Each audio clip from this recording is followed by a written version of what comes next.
Hello, and thank you for tuning in to the Flatiron Syndicate Motorsports Podcast. This show is brought to you by Flatiron's Tuning, your source for any aftermarket or OEM Subaru parts. Be sure to check out our store at flatironstuning.com and stay tuned with Flatiron's Tuning. Well, welcome back, everybody, to the Flatiron Syndicate Podcast. We're in the shop here. We got Tasso joining us. And for this episode of the podcast, something came out, it grabbed my attention. I had to show it to Tasso, and we need to talk about it. This is an article from Dirtfish where they interviewed Lance Smith, who is the owner of Vermont Sports Car. Now, the title of it, the title of the article, and I'll put it up on the screen, and there'll be a link in the description and everything, is Subaru calls for more teams to join the ARA, American Rally Association. So Lance Smith is calling for more teams to come and compete in America to basically push them harder for victory. Couple of the interesting stats in that's mentioned in this article is Subaru has won every single national title since 2011, except for 2020, where Barry McKenna won, but that's because it was 2020. It was a truncated season. So there's some other aspects going on in there, but still good for Barry McKenna. He's also the guy who I can never remember Barry McKenna's name. He's the guy who imported he was the first to import a WRC car. So really was kind of giving Subaru the run for their money before Ken Block kind of did the same thing. Their current driver, Brennan Semenek, has not lost a stage since March. Yeah, and I think he just put a minute into every stage at the most recent event. Yes, so this is the newest car, the new car which we did a podcast talking about a couple times back. So this is the one that's based on the 23 WRX. Ojibwe rally so this article was before Ojibwe. Ojibwe rally just happened, and yeah, he won the whole rally by 9 minutes. Yeah. So what Lance Smith is calling for is like, hey, we want competition. We want, last year we had a couple rallies where we only won the whole thing by like less than a second. That's what we want to get back to. But right now, there is no competition. So he's saying, hey, come on, everybody. It's a sick flex. I love it from a trash talking standpoint. Okay. Because what essentially they're saying is, man, it sure would be nice if anybody could keep up with us. Right. Where are you guys out there? Right. Which is hilarious. I love a good trash talk. But it does highlight like an actual problem. Yeah. Yes. Which is the upside down finances of motorsports. Well, true. But even then, what I realize is there's another aspect to this that needs to be mentioned, at least at the beginning, which is that if Subaru was not the title sponsor and was not the sole competing manufacturer in the ARA, could the ARA still keep going and exist? I don't know. And I just don't know. One interesting point that was brought up to me, and one of the people, Tim Wickberg, that I had showed this article to get his feedback on. Tim races a BRZ rally car. Mm-hmm. Is that the draw of all the Subaru drivers in the Subaru team to a lot of these rallies is one of the main spectator draws. And so like if on top of the fact if Subaru wouldn't be sponsoring the series, if you wouldn't have the drivers that are on Subaru's roster coming out and then the spectator draw, how much would that hurt the ARA? Mm-hmm. Which is the answer is maybe a fair amount. Like I could see it being pretty impactful.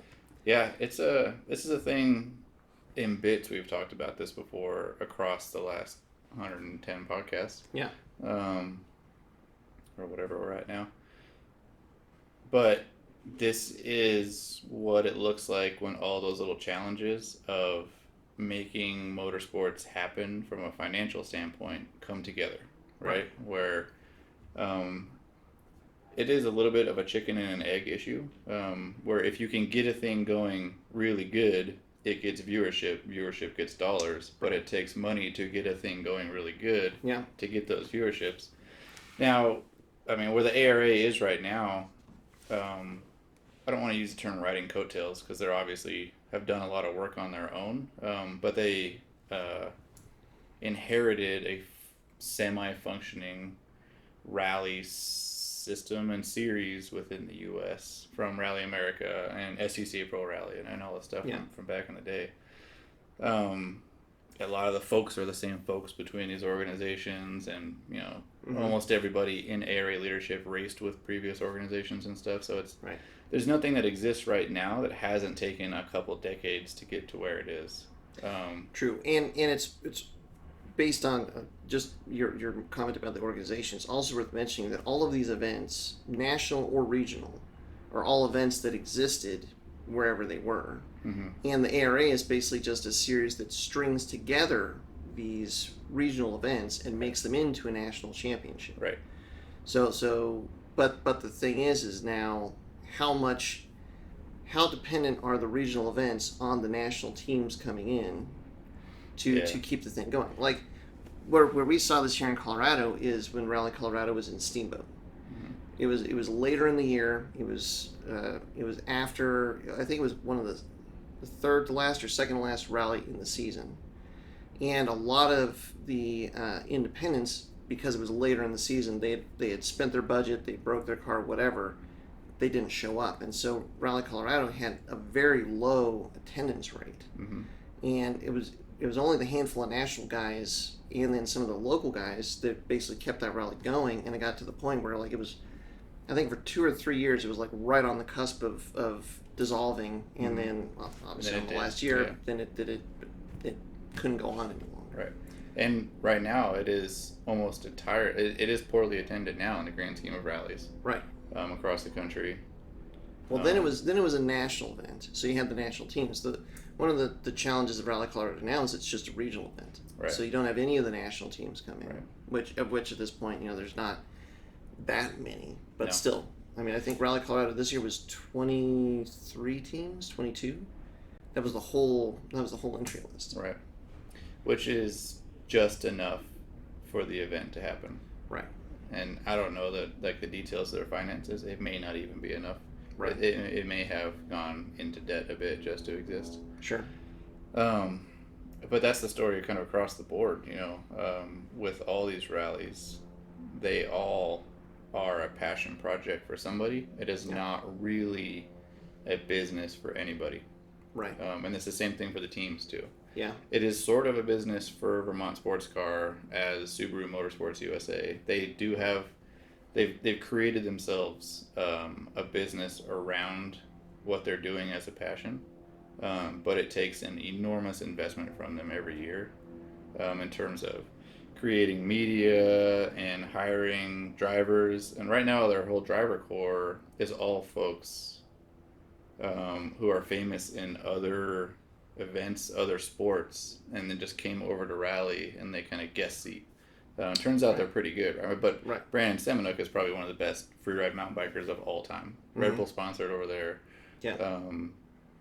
Travis Pastrana, obviously one of the best freestyle motocrossers of all time, and became just an action sports icon through a lot of hard work on his part.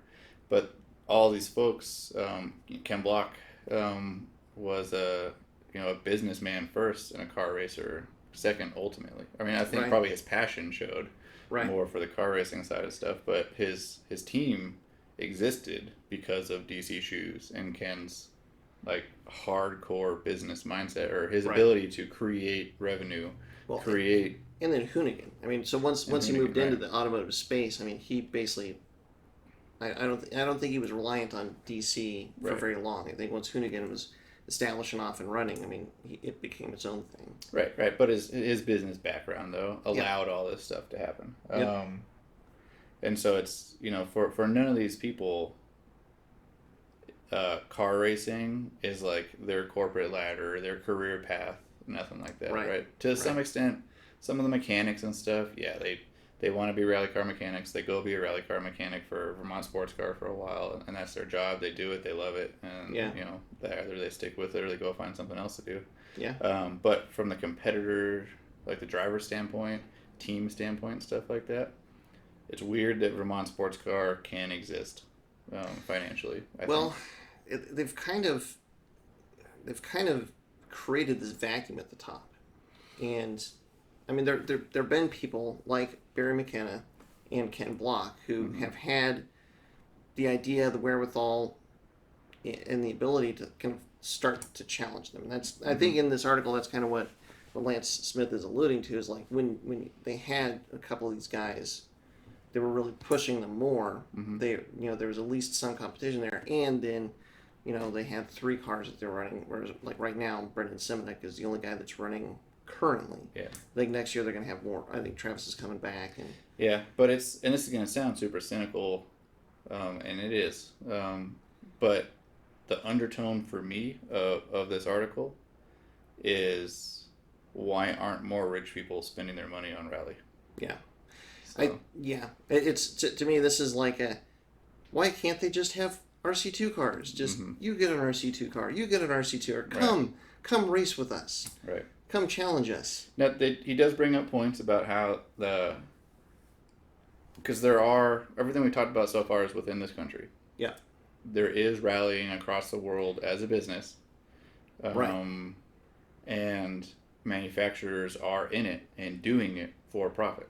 Right. Right. So it does exist out there. And I that's the other thing. I wonder if this article was really more targeted at those international teams that have RC2 cars, teams, whatever, to try and get them to come over, because that was when ARA created or basically knocked the open class down to try and match. I think it's the RC2 class. R2, yeah, Rally 2. To make it so that those European teams could just bring a car over. Okay.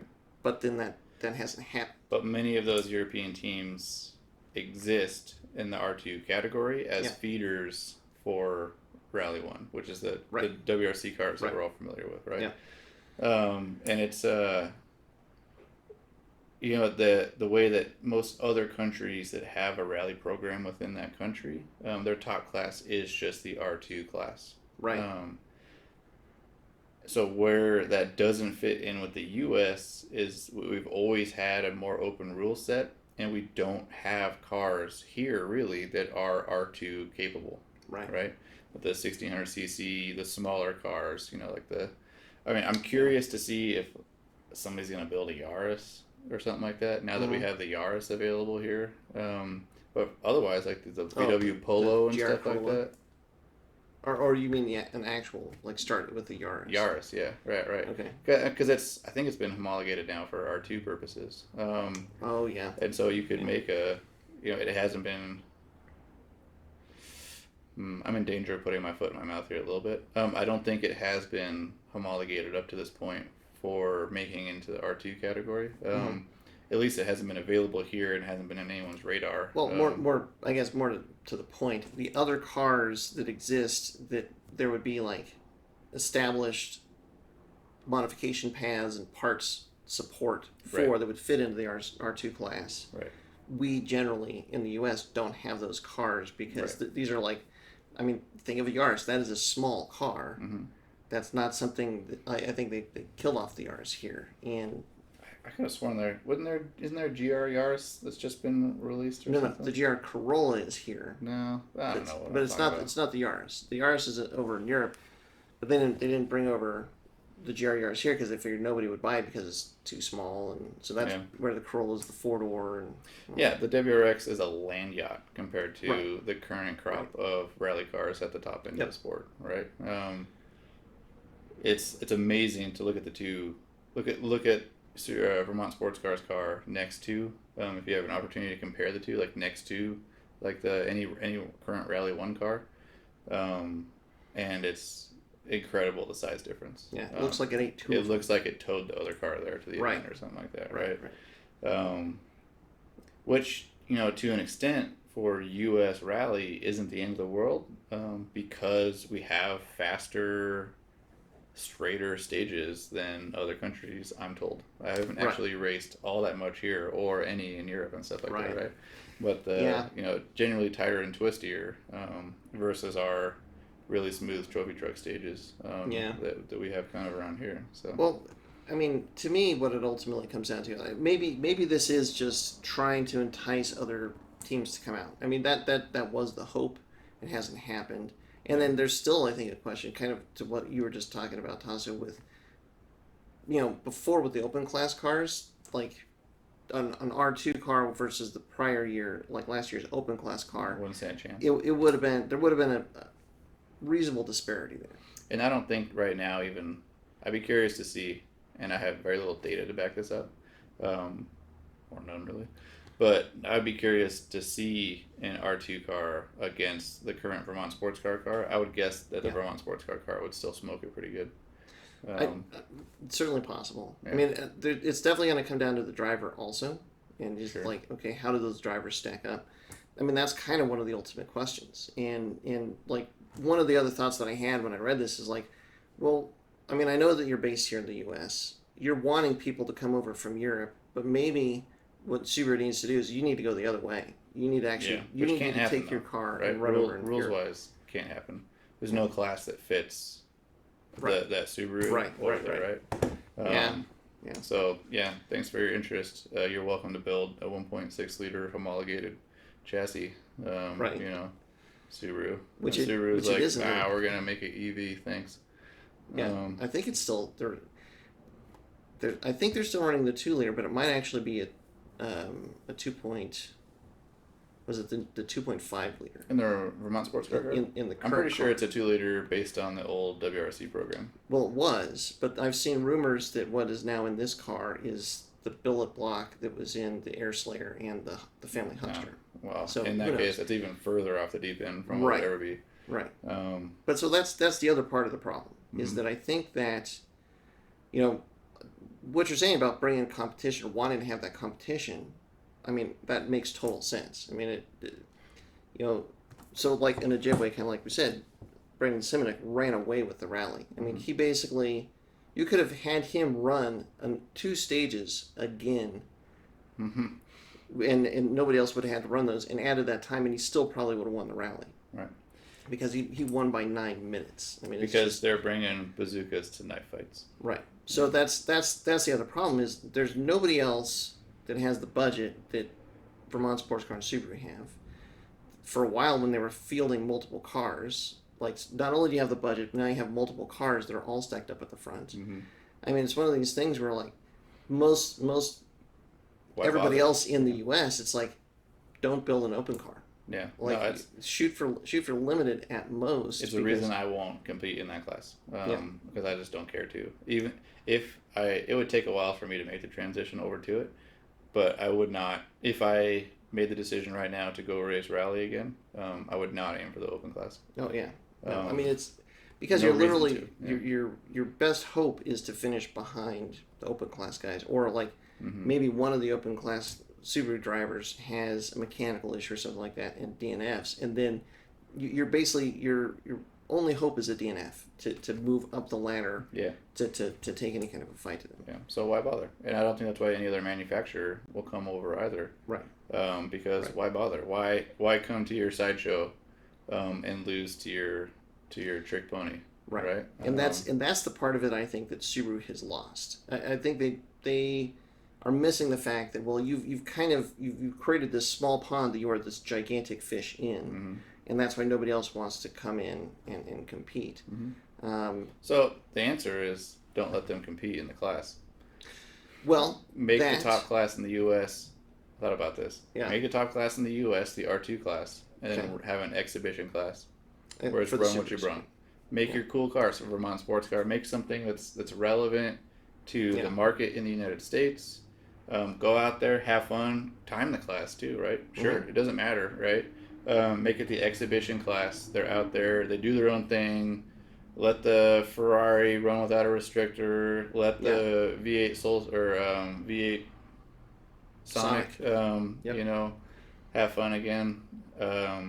Well, and Make actually, that the fun class. Pat Morrow was out at Ojibwe. I mean, he wasn't able to finish the rally, but I mean, Yeah. he was out there. But it's, make the fun class for fun things if you want to make something that's like, open class Yeah. style. And then if you want to create a ladder as a feeder to higher levels of rally, for one, don't regard your own class as the pinnacle of the sport. Yeah.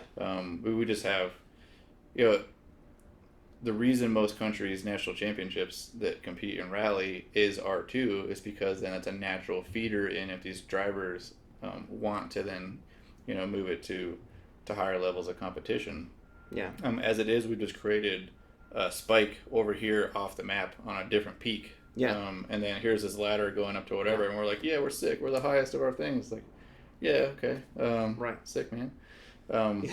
Yeah. But does it actually mean anything? And I think just the lack of drivers going back and forth. I mean, it kind of that kind of demonstrates the degree to which it's a problem. Where if there's just no comparison, if there's no parity in classes here in the U.S. and look at the lack of U.S. drivers across the board that go to international competition and are competitive.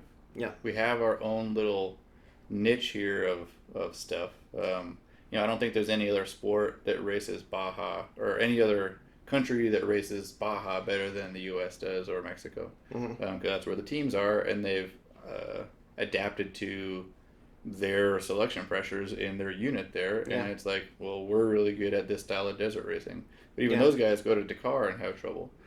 Because they can't do the multi-day stage, the enduro style. The build of the trucks racing and stuff, is very different. Like Jeff Gordon, spent a lot of money trying to move from one sport to the other, which seems like the same sport. Yeah, but it's very much way not. Different. But so Formula One, there's a guy, Logan Sargent, right? Is out there. He's doing his best. It's great to see a U.S. flag next to one of those guys again. I don't know if we'll go anywhere. Probably not. But he's driving for Williams, and it's the car is challenging. I don't know. Yeah. Scott, probably the best U.S. driver was Scott Speed when he was driving for Red Bull. Yeah. Red Bull's junior team, Toro Rosso, I guess. But we have a problem here as a country in relevance to international motorsport, and it manifests in a lot of ways. And I think that this publication is one of these ways. Yeah. Which I think we need to decide: are we just okay with that then? Well, right? I would come at it in a different way and say that part of the issue is that there's not enough support for grassroots participation. Like related to this article in Rally, to have enough U.S. drivers out there so that the pool is big enough, so that the challenge is enough to actually have some of those best drivers rise to the top, so that instead of Subaru looking for athletes that are known in other fields to try and get them in and test them up to run in Rally, maybe there's this guy that's coming up through the ranks in U.S. Rally that Subaru taps, says, okay, now we're going to move you into the factory team. Like that's, I honestly, I don't think that's happened. At least not with the Subaru team that I'm aware of. Maybe way back. There have been attempts in other sports to do something like that, but usually, even to get into the entry level, the buy-in to that point becomes kind of cost exclusive for the family that's like, hey, our kid's pretty good in a go-kart. Let's see if we can try and test them up through licenses and open wheel racing. And it's like, holy smokes! And they're going to get another mortgage. And some families do it, but they have these stories about we were, had HELOCs out the yin yang and just all sorts of stuff like that. You probably hear about the ones that work, and you don't hear about the ones that don't. And there's probably 20 or 100. Probably 100,000 failed race car drivers for every professional one that comes out of this country. So so I was thinking about when at some podcast ago we were talking about the GR86 Cup that Toyota's putting on. So where you have Toyota has got a group of GR86s that they have converted into full-on race cars. It's a wheel-to-wheel race class where you can basically buy your seat into the class, and you can run this thing for a season. And they've got the GR Corolla, I think that they're running it as well. But Subaru's not part of that. That's all Toyota's deal. And part of our discussion in this podcast was, well, could Subaru participate in it or whatever? Well, and the answer is no, because that's all Toyota's deal. Then I got to thinking, what if Vermont Sports Car did that, but for rally? What if they built a spec class around, say, the new WRX, where you can have people, and I think somebody, when we were talking about the new WRX, somebody mentioned that there is such a class in Australia, I believe, where it's all based around a stock 2.4 liter WRX for a rally class. Right? I think it was a rally class. Maybe it was a tarmac. But if Vermont Sports Car could build these spec cars, 10 of them or something like that, and you had 10 people that basically could arrive, have this prepped car that's not your R2, but it's its own class. I mean, that would maybe bring a lot to it, and they would. The biggest thing too there for me would be that it is a production based car. Sure. Because I think just. But why bother? Why would Vermont Sports Car bother with that? They're not going to make their money back on it. Well, no, which it's means not. they have to do charity. So the question is like, are we talking about Vermont Sports Car or are we talking about Subaru? I think from Subaru's standpoint, it would make a lot of sense. From Vermont Sports Car, it would make sense just because if they're the ones that do the build on the car and help support it, that's where it makes sense. But I don't want to naysay stuff like before it dies on the vine, or in this case, before the vine is even planted. But I don't think it would take essentially doing charity, which for a company means that they are expecting either a reputation, a presence value increase to that point, or a dollar return on it, right? And so Subaru already sees themselves as being synonymous with U.S. Rally, right? They do, but I think this in part shows. I think Subaru has lost their path. I don't think they're getting the impact out of their participation in Rally that they should be getting, because their program has gone so far off into the weeds to basically try and build this penultimate rally car that it's basically chased everybody out of the class. And it's when you have the stories of competition and you have privateers, like the win for Subaru is you have more and more Subarus that are out there competing in rally. It's not that you have one or two cars that are just decimating everybody, especially when the cars that are at the front that are just winning everything, it has nothing in common to do with anything that you're actually selling. Other than it's named a Subaru and you're buying a Subaru. That's part of my frustration. Is like you look at what I mean, because now Vermont Sports Car has this series about everything that they've done to develop this new WRX rally car, and it is significant. It is a significant endeavor. There's a massive amount of work and development that went into it. Yeah, they cut all the WRX out and put Vermont Sports Car into it. Yeah. Anybody that's like a privateer that's sitting on the fences, like watching this, is just like, well, I mean, unless you have a deep ability and knowledge to weld and fabricate a chassis, and like how to custom build suspension and linkages and everything like that. Just watch it. Even the easier part, probably, of the prep they did. Like the harder part is more their 3D printing, scanning, sure, sending stuff off for CFD, and then having composites made up in Europe, and then and that's they're spending $100,000 on body development on that car, or at least, right? So it's like if you're watching it, like that's why most of us that watch this go like, well, stay out of open class. Like seeing what they're doing, it's like, well, that class is just it's off limits unless you've got a guy like Sam Albert where he figures out some kind of loophole in the rules, or I guess Pat Morrow to a certain extent. But still won't be competitive with the Subaru because there's so much more to it than it's a I don't know. It's a tricky spot to be. And Sam Albert, so he's the guy that put the Ferrari engine in his STI.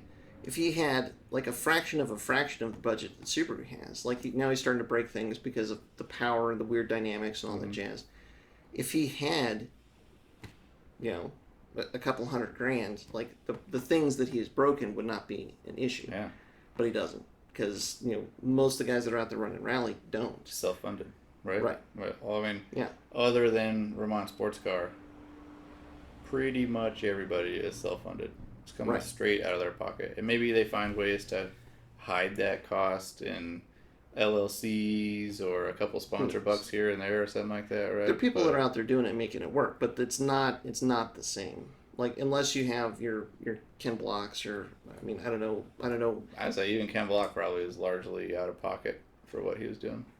I think he had a lot of money coming in through. I think he went back and forth. Right? I think for periods of time, like Subaru was a big sponsor of his, Ford was a big sponsor of his, where I don't think he was footing the entire bill. No, yeah, he didn't bring that like WRC car over on his own. He might have. Entirely on his own time. Yeah. It probably gets pretty complicated up there at that end. But even the point is, at that end, there's stuff going on. It's a significant investment personally by a number of people for the passion of it, not Yeah. because it's the smart business move Right. to get into it, right?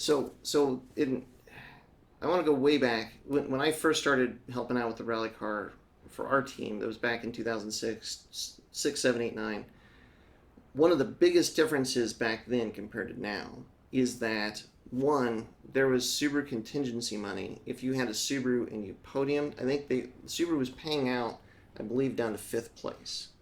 So if you had a Subaru and you, in your class, finished 4th, you got something from Subaru. If you won, you got, I think, a reasonable sized check from Subaru. I mean, Open nothing class was crazy. Group N at the time, though, right? Huh? Open class was Group N standards at the time, right?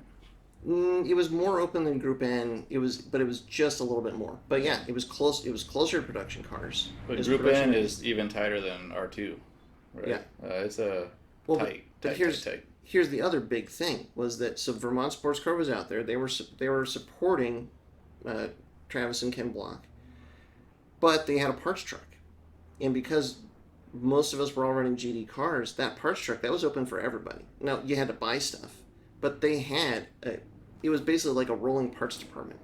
I mean, the number of times we had to buy like a vacuum tee, a hose, an axle, this, that, or the other off of that truck that let us keep running. I mean, that was a huge, huge help.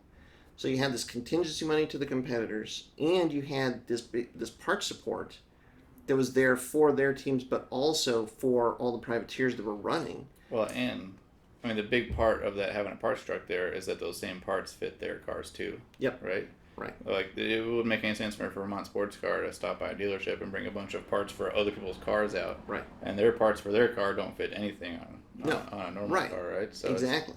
So they were running a more production based car, and they had part support, and they were bringing a lot of stuff for the other competitors. So like as a competitor, I mean, if you're really serious about trying to put together a national effort, and I mean you're spending the money to make 6 or 7 rallies in the season, and you're going to go out to each of these events, you've got to go out there and actually have the car run. I mean, you're going to bring a fair amount of spares with you, just so you have the coverage so that you can run the event. So that something like breaking an axle, hitting a rock, damaging a suspension arm or something like that is not going to completely take you out of the rally. You can have thousands of dollars in spares just that you have to take to a rally just to give yourself a reasonable chance to finish. Mm-hmm. But if you've got a Subaru part truck that you can buy stuff off of, well, maybe your parts that you bring go, like, you would get a sense of what they have pretty quickly, and so maybe what you bring goes down by a third, half. Yeah. That's a huge amount of support to get grassroots people involved, get privateers out there involved, and that hasn't been the case for a long time because, just like you say, their cars are so bespoke at this point. Mm-hmm. Like, even if they're willing to sell you something off their car, nothing is going to fit your car. Nope. Yep. No part. Subframe, any kind of suspension component. No. Brakes, hubs, axles, drivetrain, turbo, anything to do with the engine, motor, nothing. None of that stuff. There's no part of that car. And probably he's going to see our podcast and be like, that's not true. The roof skin is the same-ish. Yeah. But yeah, no, but effectively no part. There's nothing. Yeah, but so again, the answer, make a more limited open class. Right. Or just don't have an open class. Or what they should do is they should be running a production-based car. Stop, go back to basically kind of like the Group N Plus, instead of having this completely off-the-wall, custom-built suspension, all that stuff. Because the other part of it is, the other part of Vermont Sports Car that's frustrating to me is that there is no trickle-down of information or assistance. They've figured out a lot of stuff. There's no question that they've figured out a lot of stuff. But they are extremely close to the vest. They are not they're not giving forth any information or being helpful. Yeah. And like, I mean, and there's in the rally sense, to a certain extent, there's a reason for that, because like if they've found a loophole in the rules, for they them, don't. it's business. For them, like if Vermont Sports Car had like a tech support person on hand, like even just to help out, like troubleshoot problems or something like that, so that there was a little bit more support that they were getting, even if it can't be from a part standpoint like it used to be, if it could be from like a technical standpoint or whatever. I mean, that could be huge to help get more people, more privateers to come out there and run Subarus. But I just don't think there's nothing in that mindset or in that thought process about what Subaru is doing for rally, and or what Vermont Sports Car is doing for rally, and that's I think what's missing. Is Subaru has forgotten how important it is to help, like us, like the privateers, put together a car, come out and run, because that's like when you have a manufacturer that offers some degree of support for whatever you're trying to do, that's what makes the platform more appealing to somebody that's looking to build a car or whatnot. When you don't have any support from the manufacturer, well, yeah, it just makes it way more challenging. And that falls apart too. Support from the manufacturer when their base chassis is so bad for rally too. Yeah. You know, it shows when maybe they are giving technical development, trickle up kind of information to Subaru, which is get rid of the multi-link rear suspension because it's junk on gravel. So it's, hey, Subaru, if you want to take this seriously, McPherson strut the back of the car again. And Subaru's like, I can't hear you over this electric vehicle and my multi-global platform and stuff like that. It's been one of the funny things, like the last few years of the WRC, the other cars were getting smaller. I think the Fiesta came in, the WRX was still the Subaru, but the STI was still the Subaru, but it was too big. It was the hatchback, and it was just like, it was too big, it was too heavy, it could not compete with the smaller cars. And Subarus, they've only gotten bigger. They never have come out with another small car. And we're saying that car was rear strut converted too. Yeah. So. Well, right. Yeah, I mean, it always happens. There's something about the homologation rules where it doesn't have, like, you can change suspension mounting points to that degree and still have it be, legal for production class. Yeah. We need adjusting. I've said it before, I'll say it again. We need Subaru to bring back the adjusting, something that's in the size-ish of the Yaris, and actually have the suspension set up for rally so that it could be competitive in the R2 class or whatever. But then the engine is the problem, because it's got to be an inline 4 if they actually wanted to get back into rally. Yeah. So, who knows? Yeah, it's amazing how many people with information on the new rally car coming out from Vermont Sports Car has said, oh, does this mean Subaru is getting back into rally? And that shows a misunderstanding on like 4 different levels of what is going on, right? The Vermont Sports Car is not Subaru, although they are supported and more or less synonymous with Subaru, right? That it's not a lack of, it stems from a lack of brand interest, but there's physical, technical reasons why Subaru can't get back into FIA racing, essentially, right? I don't know if like Super 2000 still exists in some capacity or not. I would guess not. I haven't seen anything about it for a long time, but I'm not super tuned into everything. Yeah. I think there's other, like R2, there's RC2, R2, and R5, and I think those are the primary subclasses to the WRC, or to the R1. Yeah. Yeah, I don't know enough. But so it's, I don't know, I think it goes back to we need to decide, as a national motorsports community, if we're good with what we have, or we want to try and find relevance outside of our playground. Yeah. And then within that decision, either way, there's more decisions to make, right? If we want to find relevance outside of our playground, that means we're going to have to change some ways that we've done things for a long time, right? Like, yeah, and I think for rally that does make sense, because really where rally is big is over in Europe, and having at least a path back and forth to the point where, like, somebody can over there, maybe you have a team that has a spare car that they could just keep over at the States.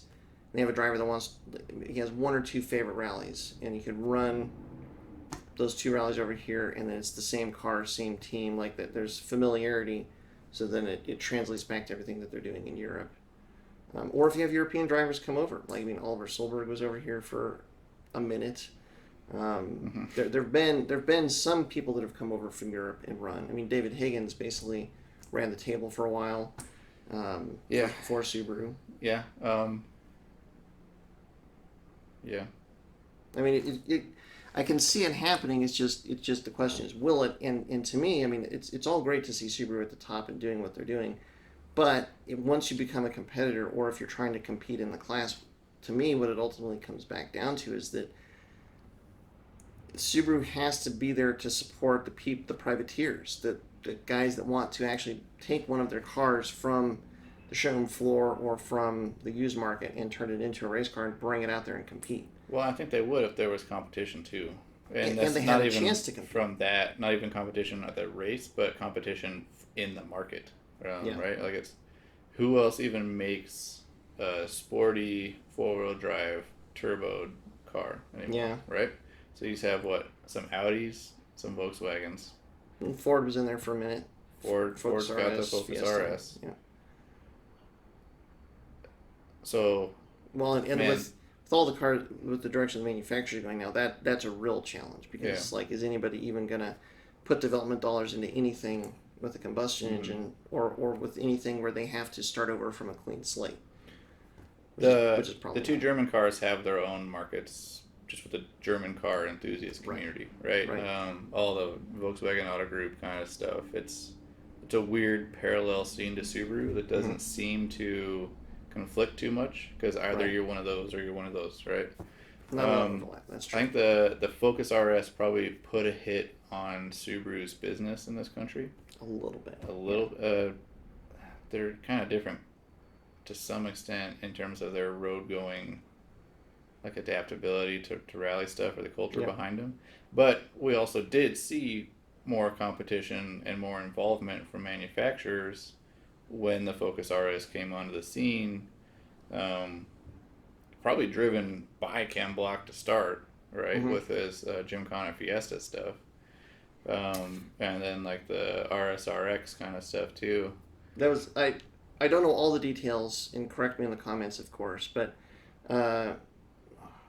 Jost Capito, he just was leading Williams, then last year he got ousted, but he's the one that put together the Ford WRC team, and he specifically sought out Ken Block and brought him on to get attention for Ford's effort in rally.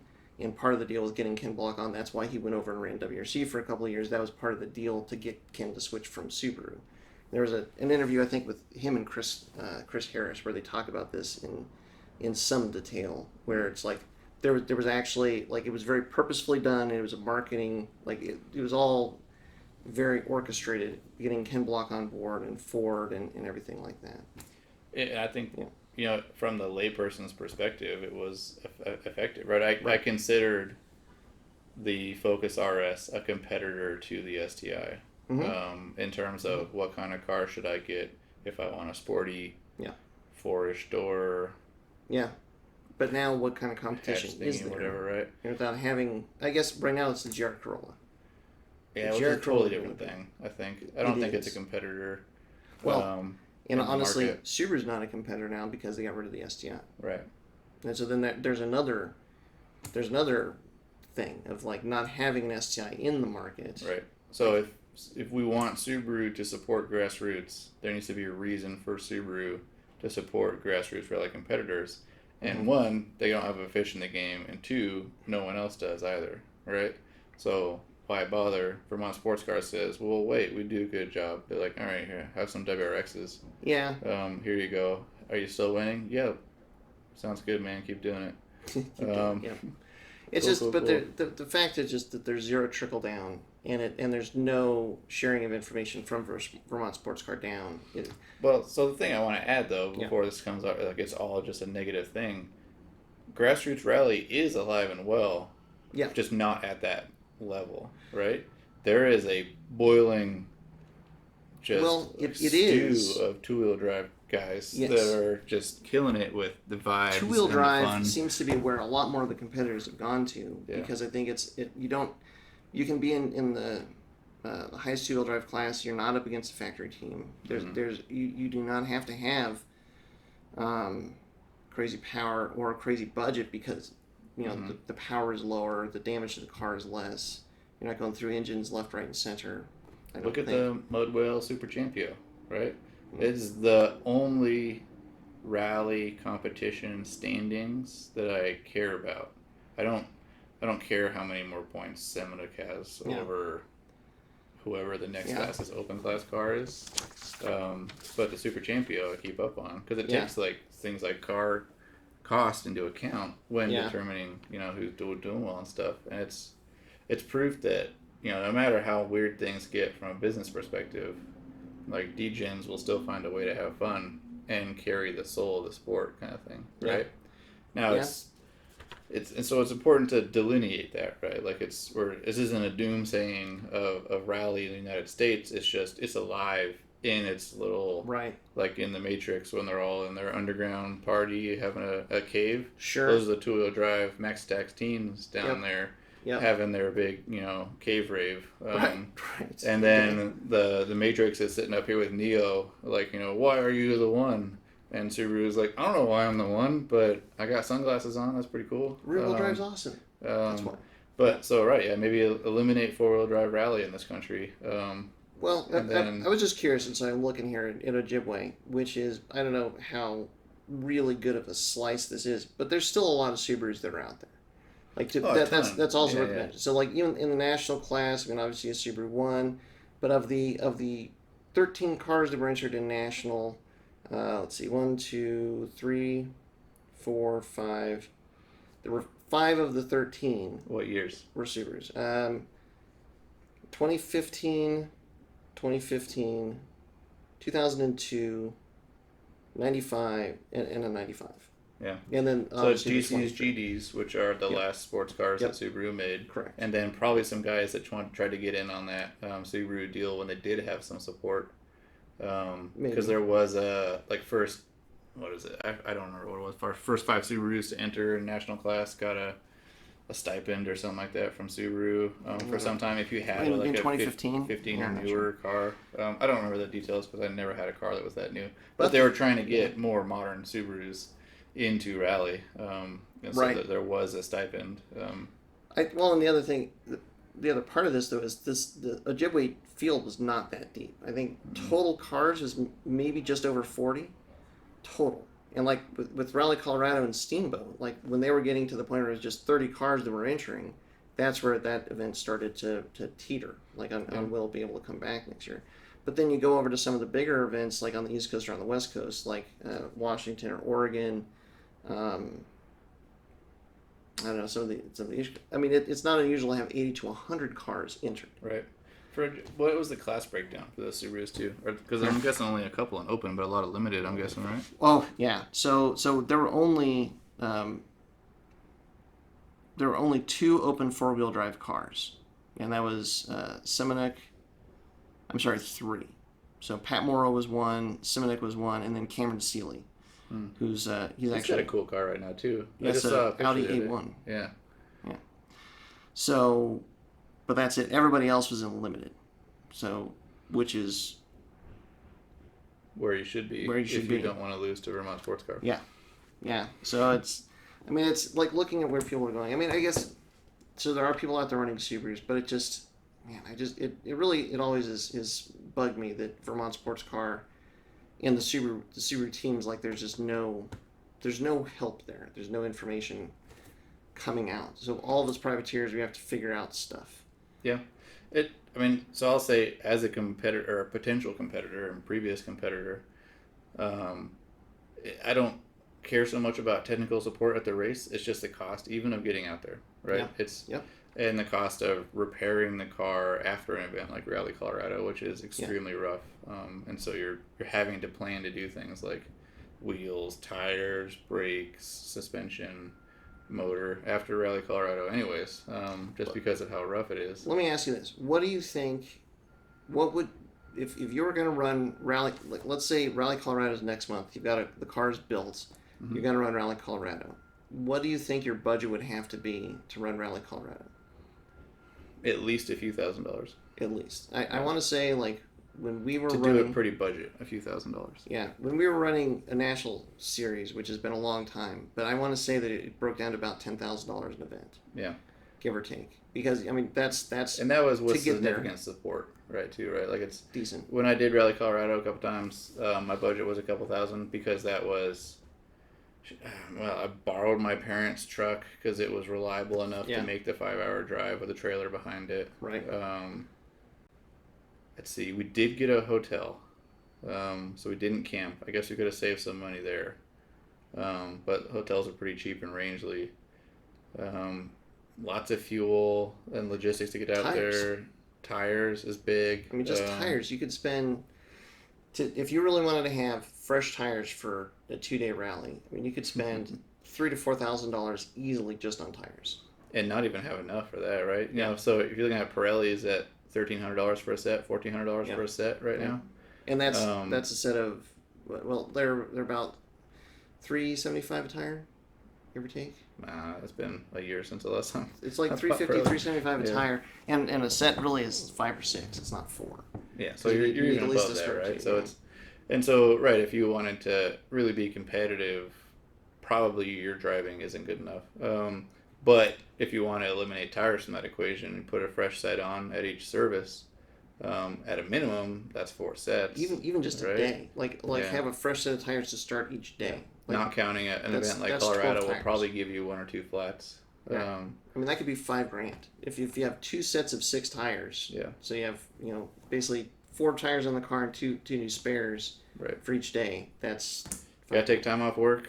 A lot of rallies run a Friday and Saturday schedule. Yeah, just the diesel to tow out. Yeah. I mean, you're probably looking at $1,000 to $2,000 just in fuel to get to and from the rally. Depending on where you're coming from and stuff, and so it's.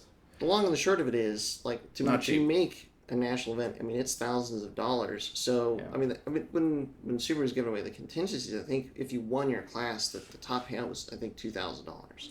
Well, and they had a tow contingency, and that's part of what I was trying to remember earlier. And it had to be like a more modern car and stuff. But it's, but that's one of the main reasons I don't do it, and why they call it a tow championship. It's just who is willing to go the most broke to tow the most races will win something other than open class. Right. Which is why most of the NA 4-wheel drive, limited 4-wheel drive competitors over the years are just the ones that have a motor sitting around to slap in when their last one goes bad and can afford to take the time off work and tow to each of these races. And then it's like, well, aren't there competitors? It's because, well, the competitor came out last year and he won, but he went broke doing it, so he's got to take a couple years off to do it again, right? I mean, having the big races on each coast is a super big challenge to anybody. Yeah, we have a pretty big country compared to Europe's championship and stuff like that. It's difficult huge. There.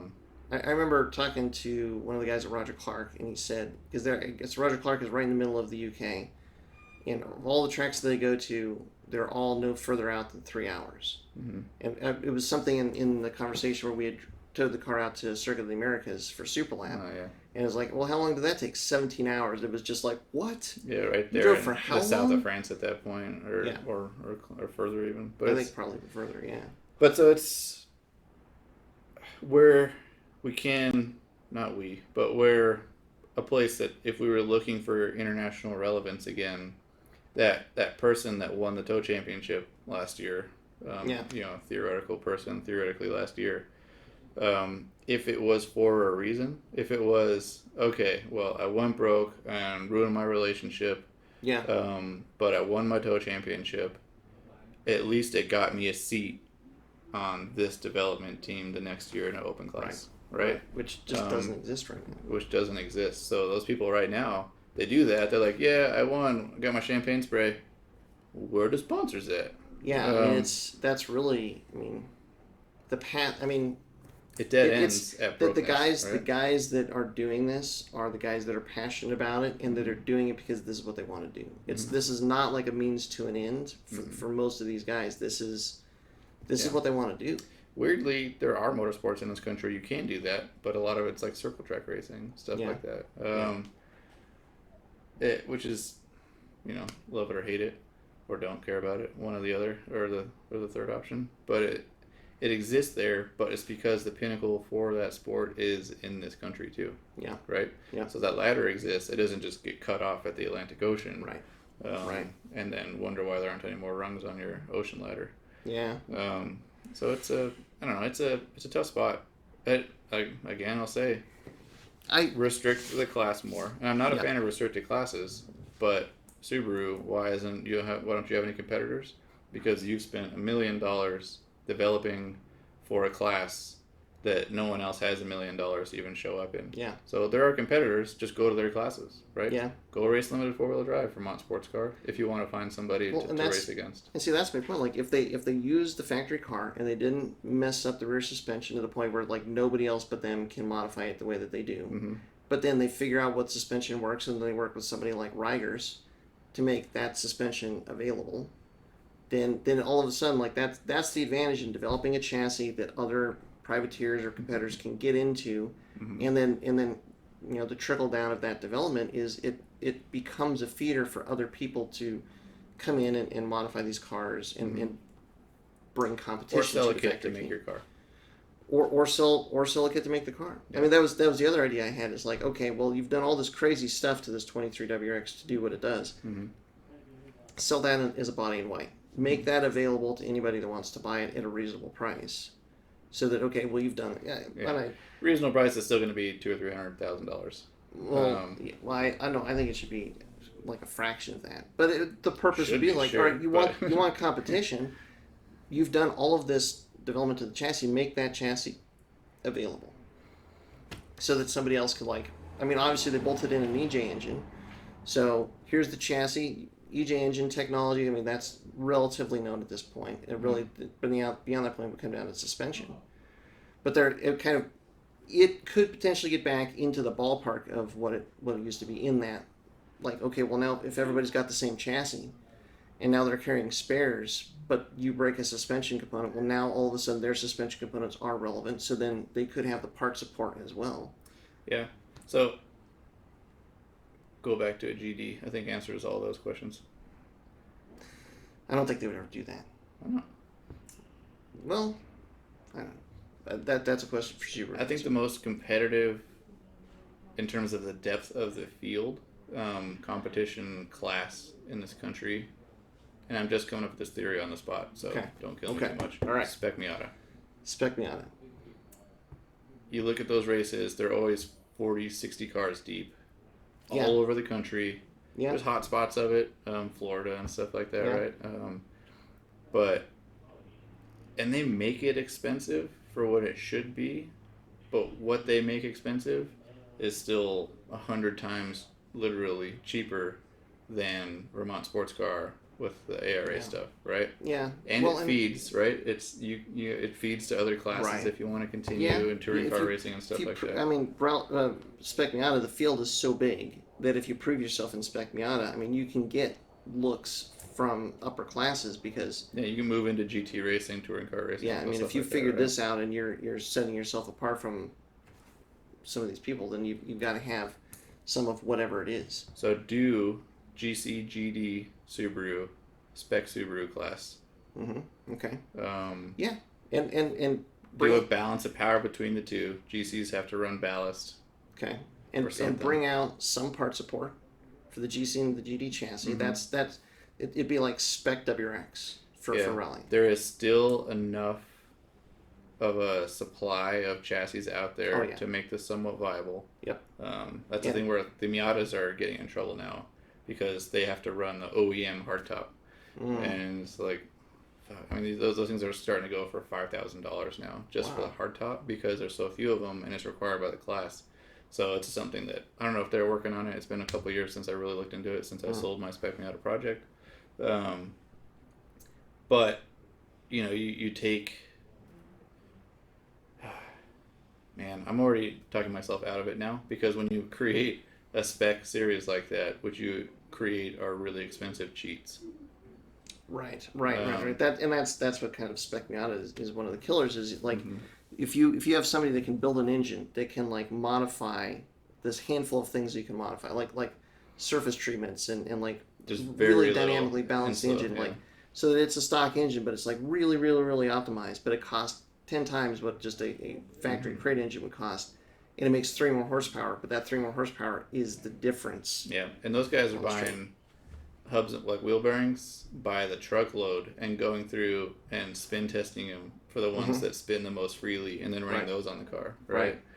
So you can make it expensive, but there is depth within that field, and I don't know. I don't have an answer to this question. Why isn't motorsports more popular? because kids these days don't know the value of a hard day's work anymore. Well, that's, I mean, maybe Whatever. that's the, Yes. to wrap it up, to circle back, that's ultimately the question is Subaru Rally relevant to you watching or listening to this? Like, how much does it matter to you as you listen to this that Subaru has this, like, dominating force of a rally team in the U.S., or does it matter? Or does it not matter at all? And does it matter to you that if Subaru helps the privateers, like if you wanted to build a rally car, if there were certain things that Subaru would do to make it easier or less expensive for you to build that car, or does that not matter at all? I mean, that's really what the question comes down to. Yeah, I would love to hear in comments or something like that. Are you even aware that Subaru doesn't have a direct competitor in ARA right now? That Vermont Sports Car doesn't, or whatever. A Subaru of America, Subaru Rally Team USA. Are you aware that, one, it's multiple companies that work together, and two, that they don't have a competitor? Does that even matter to you? And haven't for a long time. And because if it doesn't matter, then why would they change it? Like, why even post this, Lance? I'm hopeful that ultimately the thrust of this is that they're trying to entice some people from Europe to come over and see how they stack up. Yeah, I'll give them the benefit of the doubt and say that that's what they're doing. And fortunately, at least it went up on Dirtfish, and Dirtfish does have some international presence now. Which is why I'm wondering if that's why Dirtfish published this. Is trying to, if people in Europe are paying attention to Dirtfish, they'll read this and, like, maybe there's a hot shoe over there that has been curious about Washington, Oregon, New England Forest. And something. there's still the talk about the WRC coming to Tennessee or wherever, West Virginia. Tennessee, and there's still the, I'm spacing on the Olympic Peninsula, that rally that was a WRC event back in the day. And stuff.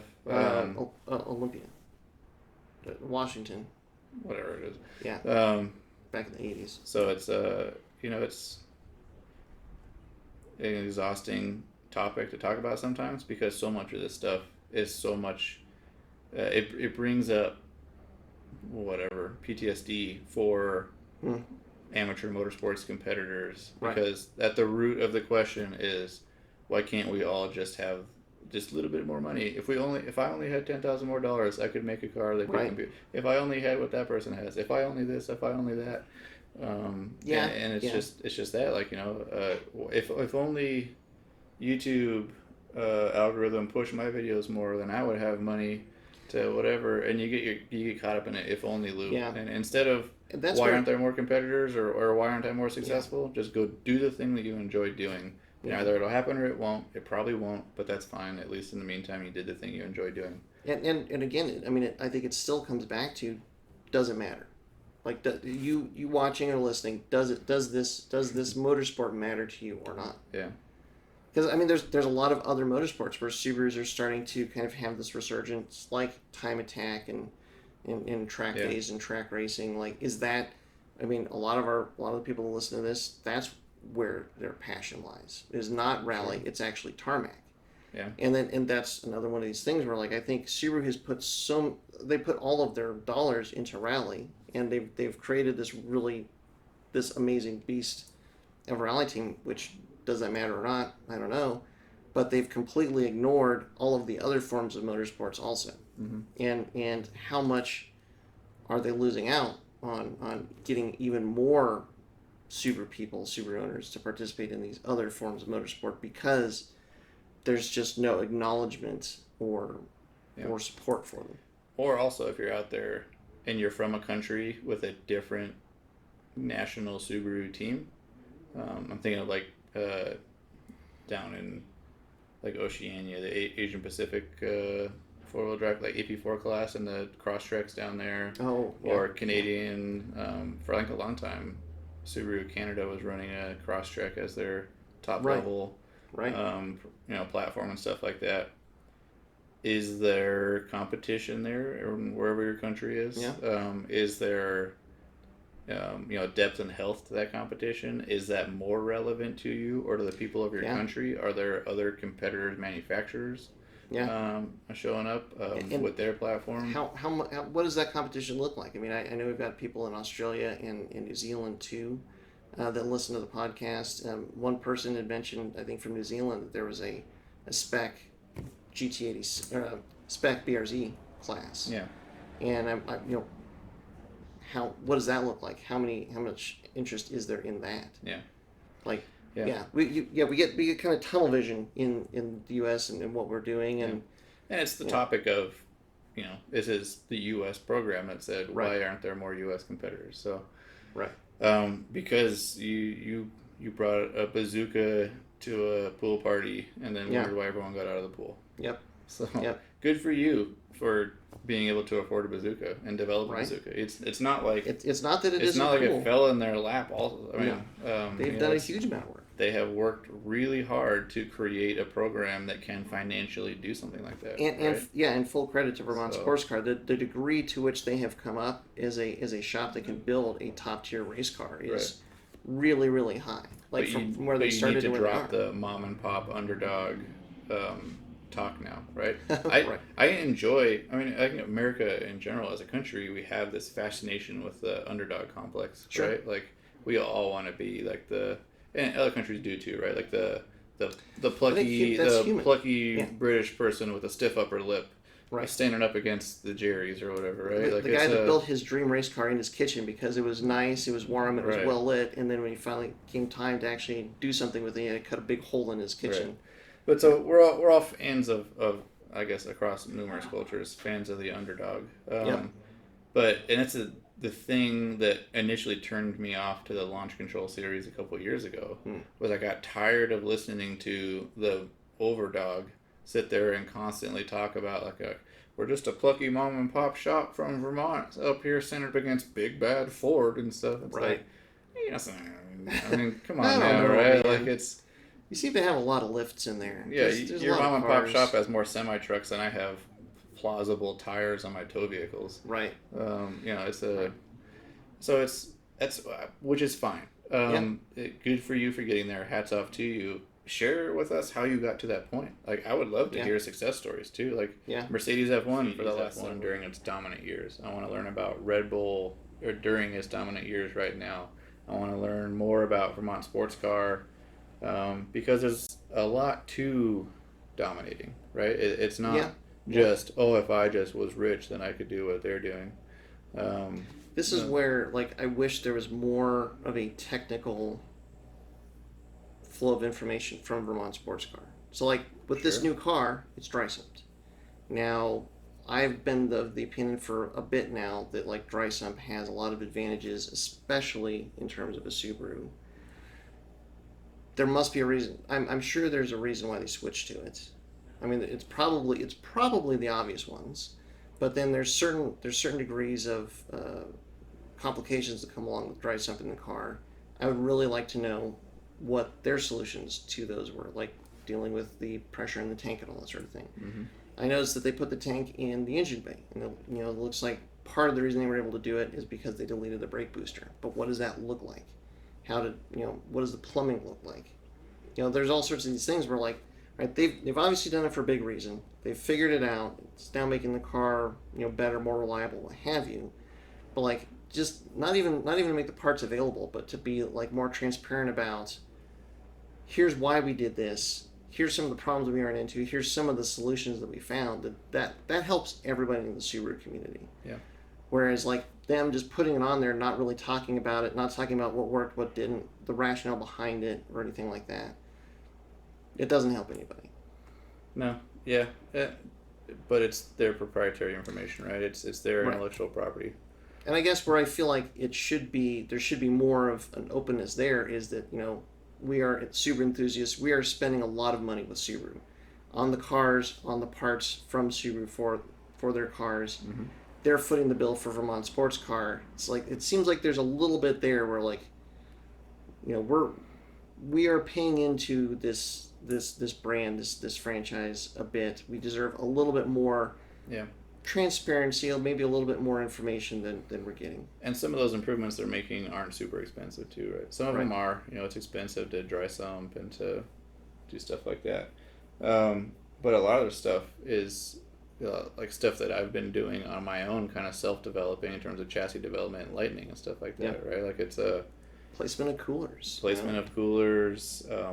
All the stuff What's that they've figured out. strong, what needs to be reinforced, what you can cut out. It's a. I pour through every time they post a photo with some skin off or like a crash photo or something like that. Yep.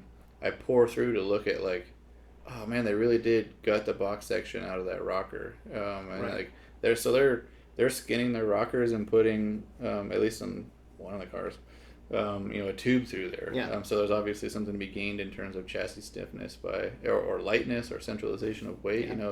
Yeah. There's a bunch of stuff going on there I'd like to hear more about. Obviously they're cutting out, especially with the rear suspension redesign on this car. But even like the front, shock tower, like strut turret, whatever, is all being removed and then tied in here and there. But they're even the discussion of why the McPherson rear suspension. I mean, I think we have a pretty reasonable idea of why, but to actually hear a breakdown of why, because when they first started running the 08s, they did not do that initially here. The WRC cars did, right. ProDrive did, but they didn't do it here for a bit, and they were just blowing shocks out like left and right. I mean, they were launching them through the back of the cars when they're going over jumps. I mean, I know that there's reasons for it, but it would be really interesting. Like, okay, break it down. Like, what were some of the reasons? Because like now a lot of the BRZ guys, it's a different car, it's a different weight. There's a lot of differences, but they were still running the multi-links, and they're having to find ways to make it work. There could be things that they tried to do before they went to the McPherson that would help the BRZ guys now, and that's like, it's not relevant to anything that they're doing. There's some limited guys too that have found ways to make the multi-link work for them. They're like, oh, it's actually pretty good once you make these couple tweaks, right? It's not the doom rear suspension that it seems like it is sometimes. And there's other folks that are still fighting that battle currently, right? So sharing that information keeps like, that competitor that like, well, this is the car I have, sweet, that it's not the best thing or whatever, but it's what I have and what I got to do, or what I got to do it with. And the thing of it is, I mean, I bring it back to my point from, I guess, the beginning, which is the more information that people have to know what is possible with a Subaru or how to make the Subaru work better for all these different disciplines, the more appealing that the platform is, and then hopefully the more people are using Subarus for these other kinds of motorsports. So there's as much as I would like to just know these things, there's an actual reason for Subaru to kind of like twist Vermont Sports Cars' arm and say like, all right, come on guys, like let's pull up the curtain a little bit and let the community in on more of the information than we have. I mean, yes, there's some things that are coming out with their current series, but like, how applicable is it? There's a lot of other stuff that they could kind of talk about. And then the last thing I'll say, because we're really starting to drag on this topic, is just put other people in your videos more. Maybe if you want more competitors, show more competitors so that they can get exposure. Yeah, in fact, that should be the other priority. Is like, Subaru should be showcasing every single Subaru that is doing any kind of motorsports events in some kind of capacity. And that's even different because Launch Control is the probably most viewed stage rally series in this country. Sure. Or relevant to this country, which is a Vermont sports car product. Right. Not a Subaru of America product, right. Not a Subaru That's corporate fair. product, That's right? fair. Yep. So, and it's wild to tell a company you should advertise your competitors if you want more competitors. But that's the thing with rally or with any motorsports is any competitor's ability to get help and sponsorship ultimately comes down to what can you offer that sponsor? What kind of exposure can you offer that sponsor? If Subaru could be more of a part of showing what Subarus are doing in all these different forms of motorsports, I mean, giving those competitors that more exposure might open the doors for some of those competitors to more sponsors, which might allow them to run more races, improve the cars more. I mean, and again, there's that vested interest from Subaru to do it, in that you're helping get attention to the people that are using your cars to do these things, which will attract more people to use the cars to do the same things. Yeah, Yeah, it's a viewership is such a rowdy and powerful topic. Even just exposure. Exposure in general, right? Other series is, I mean, outside of Vermont Sports Car and their responsibility to offer solutions to their own complaint. Other series have, and I'm pretty sure ARA has helped competitors as well with media exposure packages to provide to help small teams. If you can't afford a public relations or a social media manager for your mom and pop team for real, then having the series say, hey, we do provide this amount of exposure via these platforms as literally a file that you can then share with potential sponsors. Right. Is a really handy thing for the grassroots competitor to have available to them from the series, and it's symbiotic in that they're helping the competitor out. As a result, they get more competitors, so the whole series does better, right? Right. And then you're no longer worried about whether or not you can continue to run events. The more you can get the word out about whatever motorsports you're competing in, the more attention you can get for that motorsport. It helps the motorsport out, and it helps everybody that's competing in that motorsport out. That's everything: rally, drift, time attack, you name it. Assuming the goal is to grow, right? Well, that's true. That is true. In the past, there have been other series that purposefully don't advertise or don't show video because they don't want more people showing up, because that cuts into how much seat time they get and how cheap their events are. And but I got yelled at for 2 straight hours once for shining more light on a sport that didn't want it. Right. Yeah, that was a weird one, but So, and that's. We got to decide what we want. To each sport their own. We got to decide what we want as a motorsports community. Mm-hmm. Do we want to be internationally relevant? Do we want to just have some fun in our free time? Do we want to build crazy cars and whatever? Do we want to just sit around and make cool exhaust noises with our friends in the woods? And I think the answer to all of those is yes. Yeah, pretty much. Pretty much. Right. Yeah. I mean that pretty much just described these are what all the top priorities are. Yeah. Well, and like we said earlier, let us know what you think in the comments. Let us know what is important and what isn't important. Yeah. And if we misunderstood you, come on our podcast. We'll talk to you. We'll open invitation to Lance Smith to come on and talk about everything that they're doing on the podcast and all that sort of things. The only requirement I would have is he has to give us one tip or trick. That's it. Just one thing that they figured out. I want him to promise to run his car against an R2 car and see if the rule set really did balance any power. Interesting. I like it. Obviously, that's a little bit more involved, so you don't have to do that. Yes. Just come talk. Yes. Come talk. I don't care, whatever. Open the dialogue, right? Yeah. Don't just sit here and drop this mic drop on the world. Yeah. Sure, it would be cool if any of you guys could compete. Yeah, indeed. Yeah. Oh, man. So. Yeah. I know that's not what he meant, but. I hope not. But it's a sick flex. And, I mean, it would be great to see, more international competitors, ultimately. I mean, let's just see what happens. Yeah. All right. Well, Lance Smith, invitation is open. To all of you, let us know what you think in the comments. Check out Tasso at OTC Racing on all the media platforms. And then thank you, as always, for all of your support. And until next time, stay tuned with Flatirons Tuning. Thanks, everyone, for tuning in to the Flatiron Syndicate Motorsports Podcast. Once again, we'd like to let you know that your support is what makes this show possible. Be sure to check out our online store at flatironstuning.com for any of your aftermarket or OEM Subaru parts needs. And as always, stay tuned with Flatirons Tuning.